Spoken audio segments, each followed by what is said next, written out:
La pelle à vanner, c'est une image que prend Jean-Baptiste pour nous parler du jugement dernier. Qu'est-ce que c'est qu'une pelle à vanner? C'est un instrument agricole, c'était une pelle où on envoyait le grain pour séparer le grain de la poussière et de la paille. Donc le grain qui était plus lourd retombait dans la pelle, et puis la paille, et puis ce qui était de l'ordre de la poussière, partait dans l'air. Alors c'est une image du jugement dernier, parce qu'on séparera ce qui est trop léger, ce qui ne vaut rien, du grain qui pèse lourd. Donc c'est une image du jugement dernier.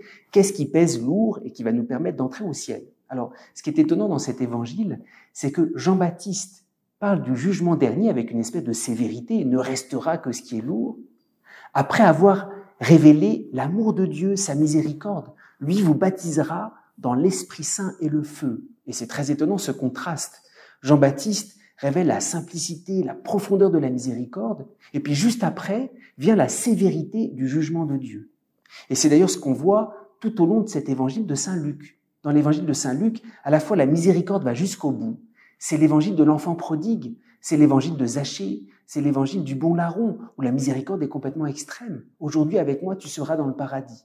Et en même temps, ce même évangile, et c'est ce qu'on voit déjà avec Jean-Baptiste, c'est un évangile qui nous parle du jugement, parfois de façon extrêmement sévère. Et peut-être que les deux se tiennent.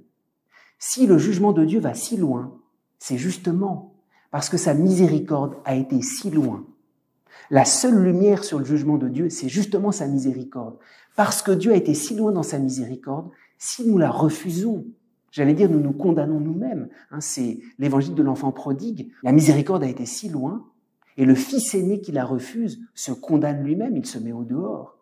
C'est pour ça qu'il ne faut pas avoir peur de ce jugement. En réalité, le jugement de Dieu nous révèle la qualité de sa miséricorde.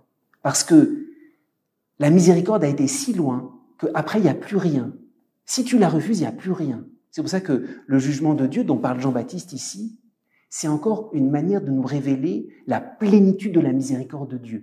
Dieu a été si loin qu'il ne peut même pas aller plus loin. Alors après, il n'y a plus que le jugement. Il n'y a plus d'autres dons de Dieu. Il a tout donné, comme pour l'enfant prodigue. Et c'est pour ça que le jugement de Dieu, c'est pas pour nous mettre dans la peur.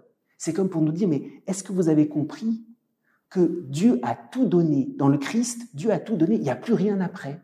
Il n'y a pas d'autres dons pour nous rattraper puisque la miséricorde est plénière. C'est pour ça que le jugement de Dieu, c'est pour rehausser la miséricorde qui nous est faite dans le Christ, qui est allé jusqu'au bout.